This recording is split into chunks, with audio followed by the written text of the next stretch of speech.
Hello everybody, welcome back to Anglo Election Insights, where today we had the news come through yesterday afternoon that the Tasmanian election has been called. It will be held on July 19, so we have just over a month until Tasmanians head to the polls for, the fourth time in 7 years? Like third or fourth early election in a row.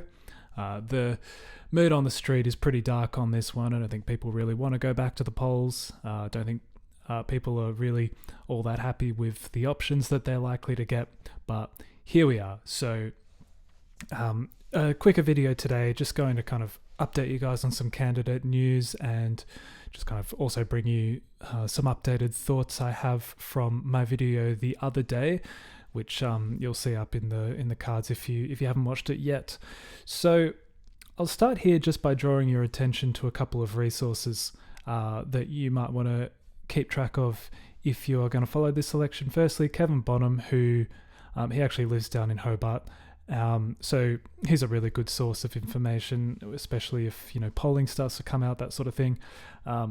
He'll keep track of all the candidates as well, all the news items as it relates to the election, so definitely keep an eye there. And also Ben Rowie on Tally Room, he's released his guide, he's all the usual stuff with his electorate guides.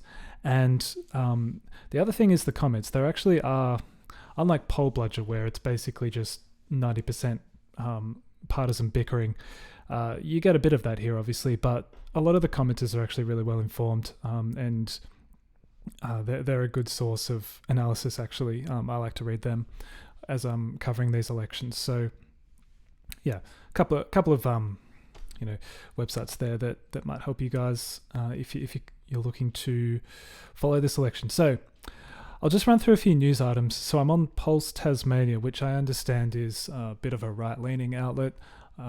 So just keep that in mind.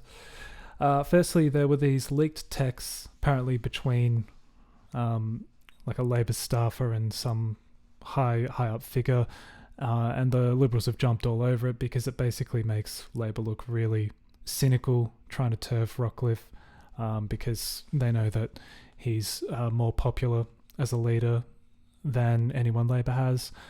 And then there's this funny poll on the Facebook page. Apparently 94% of voters prefer Rockcliffe to Dean Winter.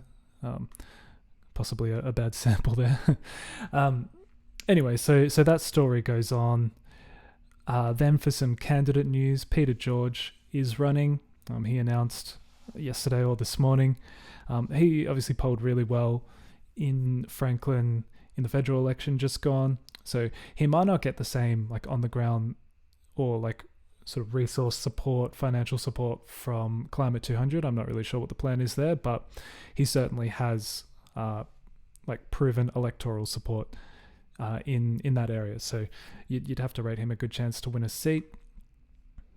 Here we go. So the Liberals running basically an unchanged, well, not unchanged, but a ticket full of familiar faces, including Bridget Archer, of course. That was the big news item, who has flipped her stance on the stadium conveniently. She's a moderate backer of Rockcliffe as well. So I guess if she gets up to and the Liberal government falls, she might be a future leader as well for the party. Then I don't know much about this lady, Michelle Dracoulis, but she's the Derwent Valley mayor, and she's a former Labor candidate who had to pull out one time, I think, and she'll be running as an independent in the seat of Lyons. And then I thought this one was interesting. This was a few days ago, before the election was called, where this guy, Brendan Blomley, was who's like a former Liberal, but he now sits as like an independent mayor for Clarence or whatever. He seems to still be a bit of like a right faction Liberal agitator, even though he's not technically in the party as a representative, and he was throwing his support behind Erica Betts to become premier in lieu of Rockcliffe, who obviously the Parliament had no confidence in. I wonder, we'll go into this more later, but I just thought that was an interesting news item. And then finally, this one. So John Tucker, he is seeking endorsement as a National Party candidate for the seat of Lyons. So he actually ran on his own independent group in Lyons last time around and got about 3%. So we'll see if perhaps going under the National Party ticket could be something that increases his chances of winning election. They are going to run on an anti-stadium but pro-team platform. So, there could be various kind of avenues for support there. So how does this all kind of fit into where my predictions were? This is sort of what it's looking like altogether. I don't think that's really changed much. Maybe the shading has. So over in Braddon, we still have Rockcliffe topping the Liberal ticket. We know he's popular, but is he popular enough to carry two other Liberals over the line? We shall see. I had a commenter speculating that Garland maybe doesn't run again, or that he's, I guess he's had some court dates and stuff, bit of controversy. Maybe that drags on his vote. I'm not sure it really would. The Greens also, I said in my last video that the Greens were pretty much locked up because of Garland, but I remember there was a commenter who said that's definitely not the case. So Labor, they have 2 seats.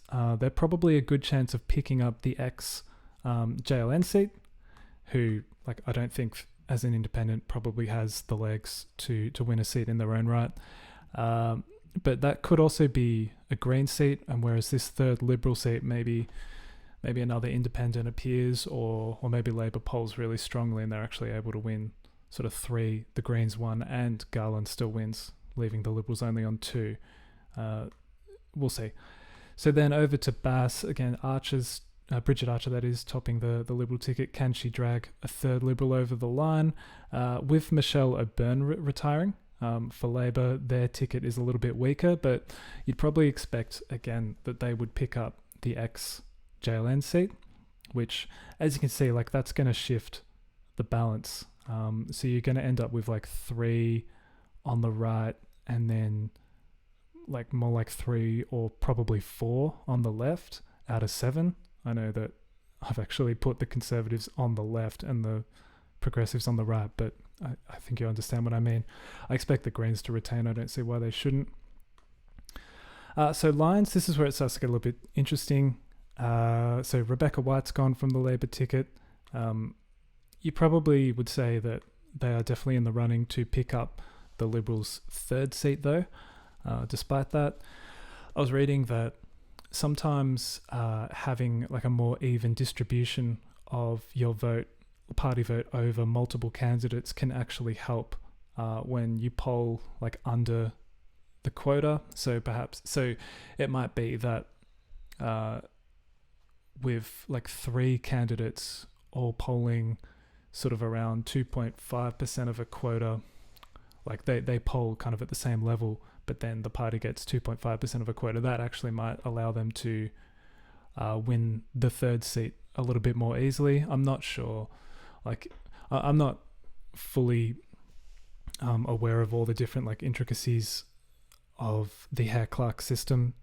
So if you guys have some comments on that, that would be helpful and welcome. But I have read that sometimes, having the ticket dominated by one figure isn't always to the advantage of the party in the late count. The other thing, Andrew Jenner, so he'll be defending his seat with not official support from Lambie, but I guess he has her endorsement as an independent.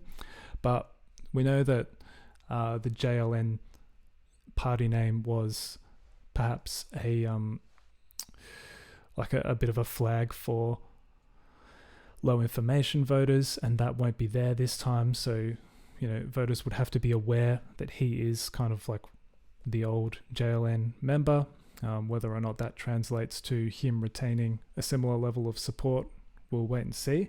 We also have, there was that Derwent Valley Mayor that I mentioned as a kind of, centre-left independent running, and then John Tucker running for the Nats. I wonder if he would be able to generate enough support to leapfrog the shooters, fishers and farmers and ride their preferences home to perhaps take the third seat there. So I guess overall, yeah, I'm expecting at least someone that's not Liberal, Labor or the Greens to win a seat, and I guess Jenna is in the best position to do that as an incumbent. And then the possibility is either Labor or perhaps someone like a John Tucker would take that third Liberal seat. You know, again, this is pretty early. We still need to see who else is going to be nominated as candidates before we can really make proper predictions. So then when it comes to Franklin, this one's gearing up to be pretty interesting now. So we've got Dean Winter at the top of the Labor ticket, of course. Whether or not that's enough for them to actually pick off a second seat, it probably doesn't come at the expense of the Liberals. I expect that they would keep at least 2 seats.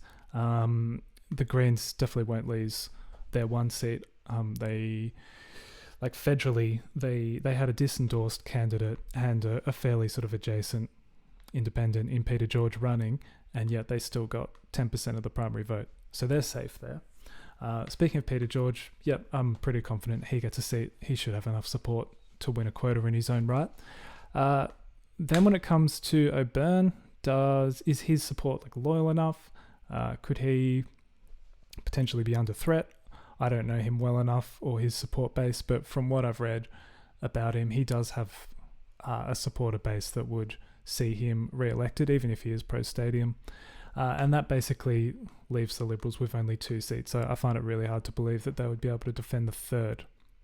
But just going back to this story about Blomley, like I'm just sort of speculating here. Could he run as an independent and funnel votes specifically to Erica Betts to try and protect him? I don't know. That's literally just me going out on a limb and having a bit of a wild theory. You guys can let me know in the comments if that's all bollocks. But yeah, just thought I'd throw that in there for a bit of spice. He hasn't said, Blomley that is, if he is going to run. So we'll wait and see. And then in Clark, no change really from where I was the other day. The Liberals trying to defend 2 seats. The Greens also trying to defend 2 seats. Labor probably in the hunt to pick up one of them. The Independents safe. So yeah, I guess this result as is probably my base case for the moment. Okay, so that's pretty much it for today. Thanks for watching the video, guys. Please subscribe to the channel if you haven't already. I'll be providing plenty more coverage of this election, and yeah, comment your thoughts. Love to hear your comments. Really fascinating, especially if you guys are from Tasmania. You'll know more about me, about local issues and that sort of thing. So keen to hear from you. Until the next video, catch you guys later. Bye for now.